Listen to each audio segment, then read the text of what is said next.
Welcome to Explorer Classroom. My name is Vivette Dukes, and I am so glad that you're joining us today. Here in the United States, we are celebrating Pride Month. To our viewers and explorers who identify as part of this group, we see you and we celebrate you. At National Geographic, we believe that everyone can be an explorer and that you have the power to make a difference in the world, no matter how old you are. Explorer Classroom is here to inspire you with stories from the field and connect you with our National Geographic Explorers live to answer your questions. This June, Explorer Classroom has been focused on exploration. We hope to empower learners like you to keep exploring, as many of you are headed into a much needed summer break. We hope you are buzzing with excitement to be joining us for our last event of the school year. Today, our explorer is none other than Dr. Samuel Ramsey. Sammy is an entomologist. That means that he is a scientist who studies insects. It might surprise you then to learn that he once was afraid of insects as a child. Can you believe that? But thanks to the support of his local library, Sammy began researching insects in the second grade, and he has not looked back since. He's a champion of insects, especially pollinators. Today, Sammy will share how his current research on bees can help all of us better understand pandemics that affect pollinating insects. But before we get into today's lesson, I'd like to welcome our registered viewers who join us from around the globe.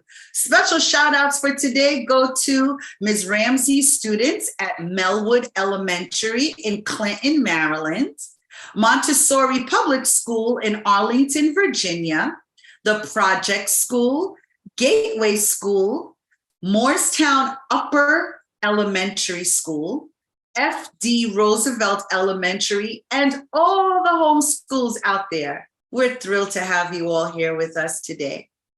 And with that, let's get this Explorer Classroom started. It's time to meet Dr. Sammy and learn all about the buzz around bees.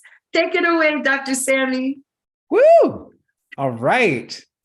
So, as has already been stated, I am Dr. Sammy. They call me your friendly neighborhood entomologist, Dr. Bugs, and I study insects. I love insects. So the name Dr. Bugs fits pretty well. This is me a few years ago with some of my favorite bugs. I keep tons of them as pets. And as Vivette explained, I used to be afraid of them. But it was through visiting my local library and reading about insects that I learned they're just really, really, really interesting organisms packed into tiny little packages. They do all of these really cool things, some stuff that we're not even sure how to do ourselves. And their brains are way tinier than ours. They figured out how to solve tons of problems. And honestly, I feel like anything that you're introducing just does better with a theme song. Don't you agree? You think so? Yeah. So I established a theme song for me and my bugs. And if you are interested, if you feel like, getting up and dancing a little bit or moving around in your seat, go for it, because this is the Dr. Bug song. It's actually me a few years ago, looking for my caterpillars, and I could not find them. I had no idea where they went.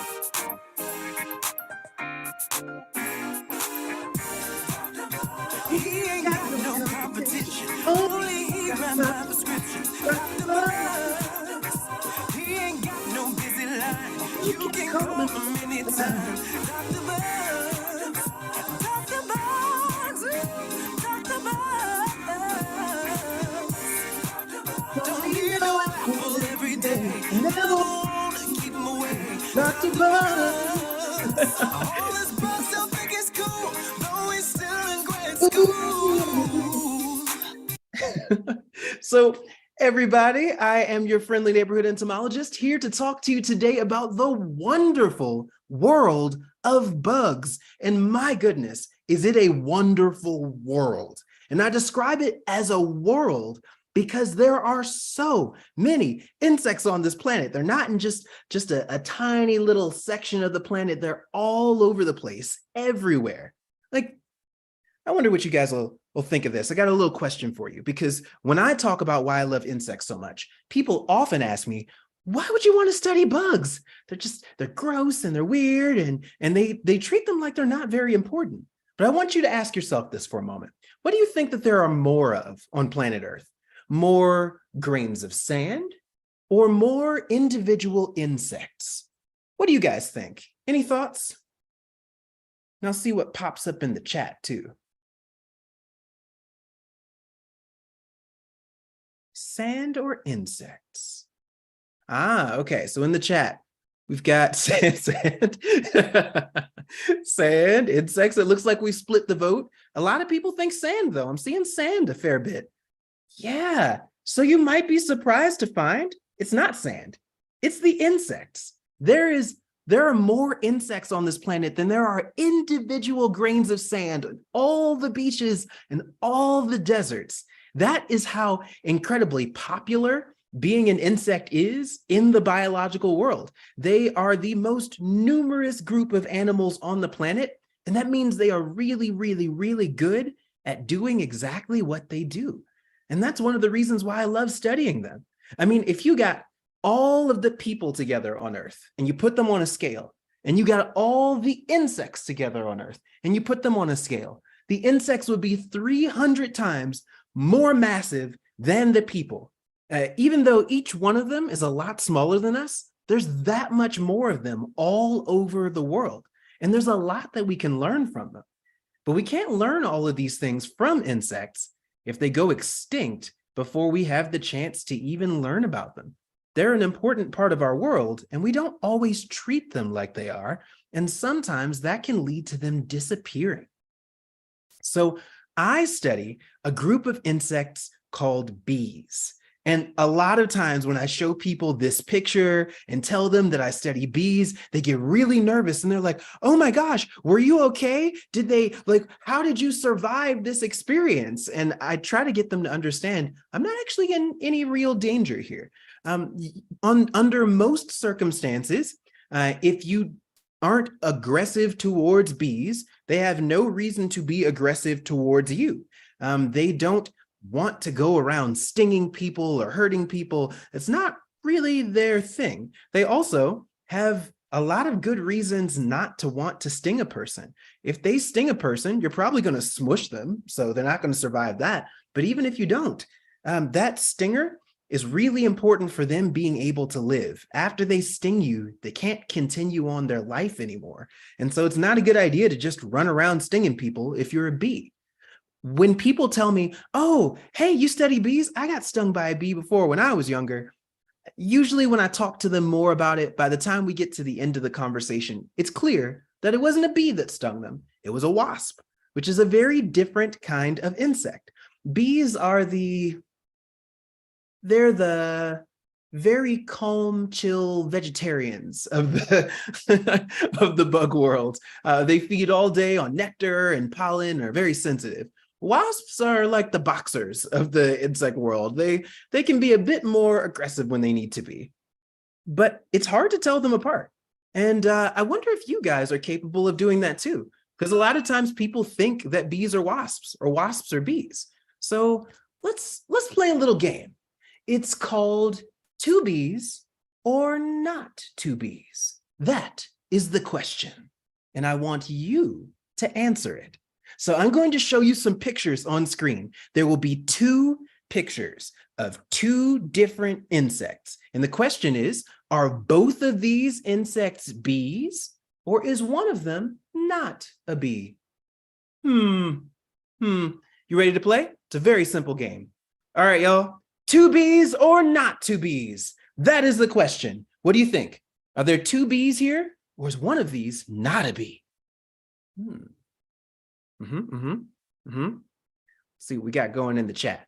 We've got a not to be, Okay. Only one bee, not two bees. Wow, you guys are good at this.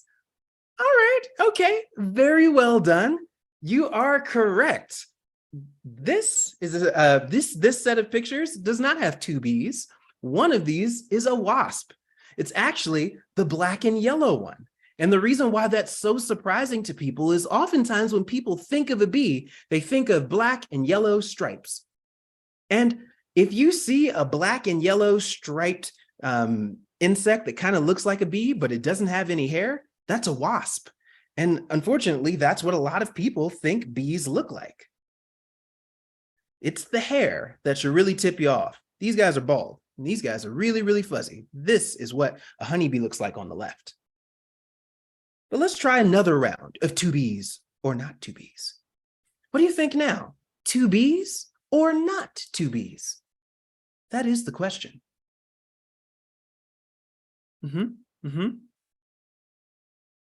Okay, two bees, two bees. So it looks like the people have voted. And two bees is the answer you have provided. Are you correct? Are you wrong? You're right. Again, you all are really good at this game. Those are both bees. And I think what tipped you off is all the fuzz. Bees are fuzzy, fuzzy creatures. And all of that fuzz is really important because honeybees and a lot of other bee species, they have to carry pollen back to their colonies, but they don't have hands. And because pollen is made up of a whole bunch of little bits that are like dust, the same way that a whole bunch of dust can collect on the bristles of a broom, it collects in the hairs on their body. So they take all of that pollen back home with them to feed their big squishy babies. Let's try one more round. Since wasps don't have all of that hair and don't need it to carry food back, they tend to be hairless. So if we play another round of two bees or not two bees, what do you think of this set of pictures? Two bees or not two bees?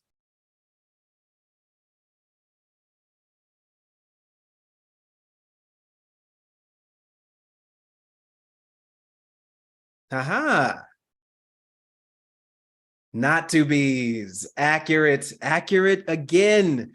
This is you've been flawless. This is a flawless victory. Give yourselves a pat on the back, a hand. You have done a great job here because those are two different sets of organisms. On the left, where you see that one that's hanging upside down, it's the left on my side. I'm not sure how it's oriented on your screen, but that one is a type of wasp called a hornet. And that lack of hair that you see there, they've got little bits of hair here and there, but not enough to be a bee.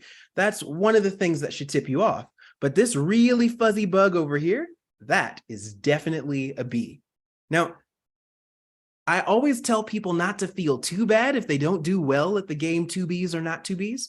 You guys did great, so you have no reason to feel bad. But for anyone who might have gotten one of these wrong, don't feel too bad about it because a lot of people do. I mean, even the people, let's see. I mean, what about this guy right here? First of all, so Buzz the Bee on the Honey Nut Cheerios box is, well, first of all, he's a boy and he's always giving people honey, but the male honeybees don't make honey. So that's already funny. But also, he's a wasp. So they seem to have looked at some images of wasps online and created what's supposed to be a bee, but is very waspy, very, very waspy. And even Winnie the Pooh is fooled that those colonies that he's always trying to get honey from, they are always hornet nests, and hornets are a type of wasp. So maybe that's the reason why they never want to give him any of their honey. They don't have any. I don't know what goo he's been collecting from these colonies, but it's not honey, I promise you. So it's not always easy to figure out what a bee is, but that's really important to understand. This is a bee, note the fuzziness, but this is also a bee. The research that I do tends to focus on the bees when they look like this. When a bee is a baby, it's just kind of this big wiggly thing. It doesn't really have like wings, or it doesn't have any wings. It doesn't really have any ability to move. It's just kind of a blob. and it's constantly being fed food by its parents. So it's very, very vulnerable and really, really, really needs a nice place to live where it can be totally safe. And most diseases of bees go after this stage where the bee can't move. Most of the parasites go after this stage and a lot of the predators because it can't get away. And so I study this stage of the bee's life where it's called a larva. And the larvae are really important to a colony because that's the baby bee, and the baby bees need to be protected. So I go all over the world collecting bees. And you guys might actually know why. Have you heard that bees haven't been doing great lately? Some of the bee populations have been doing really poorly. And sometimes that's actually related to things that we as people do. We cut down their homes so that we can build our homes in those areas. We, unfortunately, cut down all the flowers and try to make our lawns that are just a whole bunch of grass, and the bees don't have enough food. And so I've been going to all of these different locations, and when I get there, I collect bees from all over the world. Most of my work is done in Asia, though I've been to some other countries as well, collecting bees that are not in Asia. But most honeybee species live in Asia. You can find every single species of honeybee that exists in that area of the world. And so I do a lot of my work there, collecting these bees and looking at any diseases that they might have. And that requires me to go to a lot of interesting places and do a lot of strange things. This is me and my team. We're digging up some bees from underground, and we are pulling the larvae out to look at the different diseases that they might have and understand how to keep them healthy.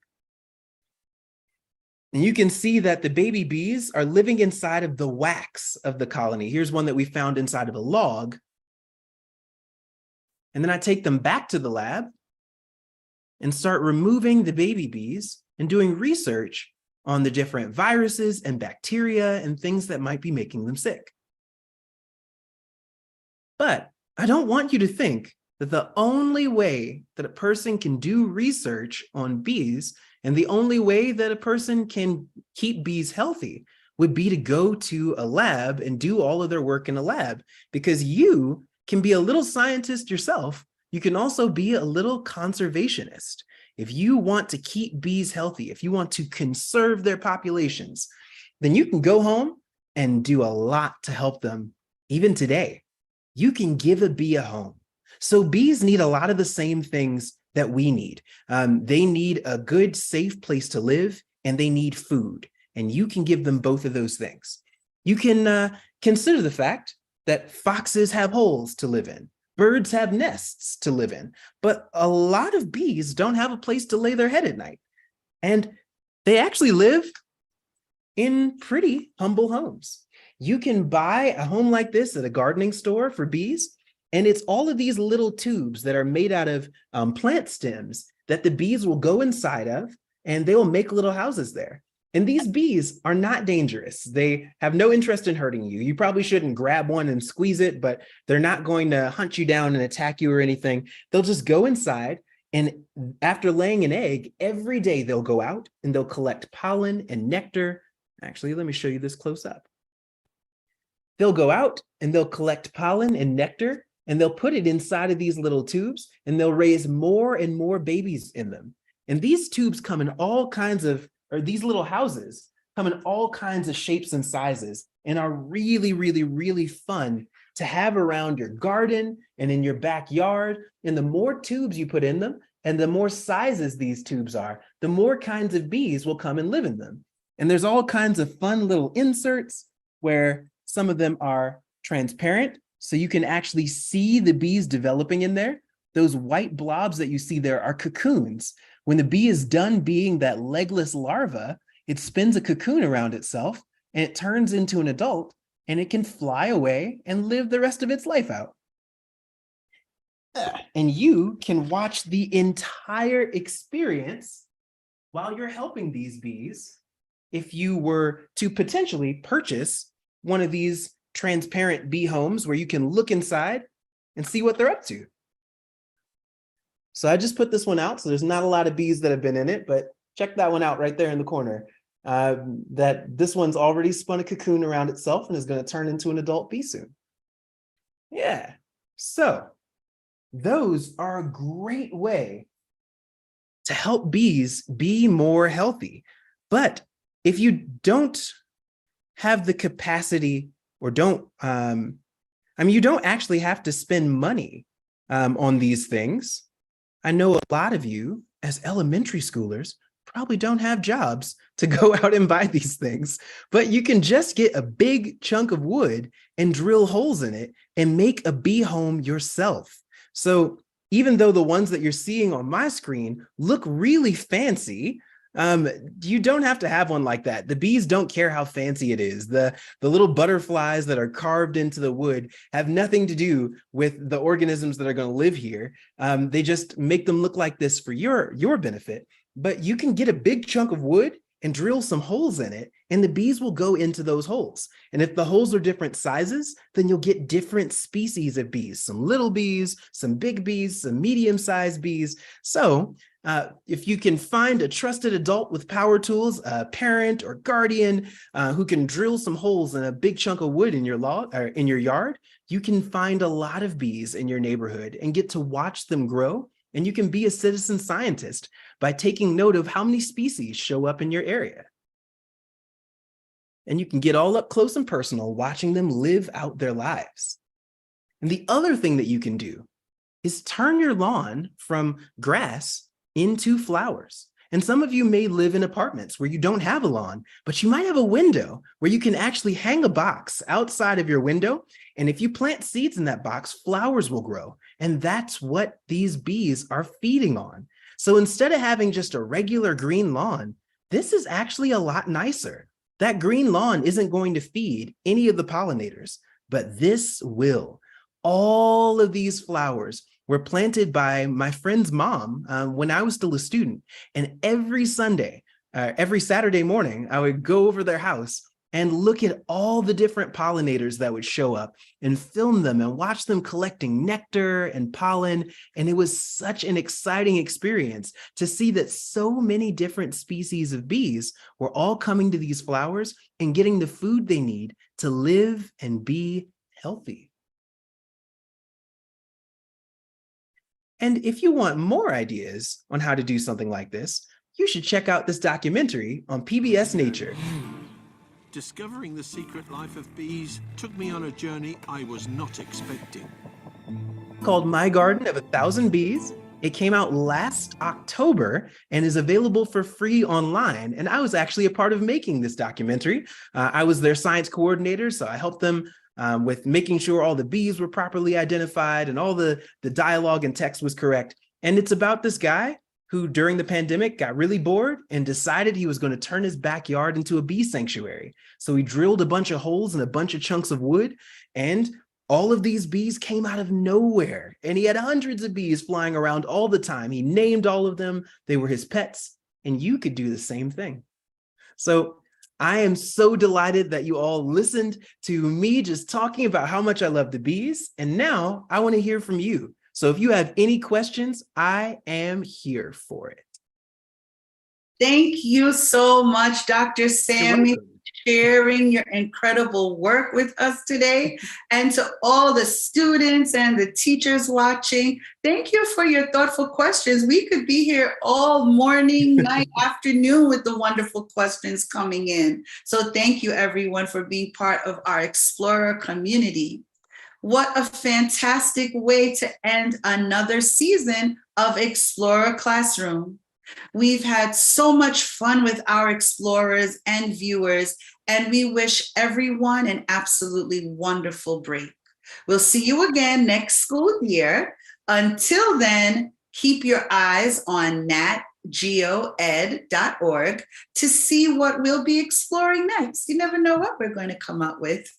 Have a great day, everyone. And remember to stay curious and keep exploring. Bye. See ya. It was nice meeting all of you. Great questions.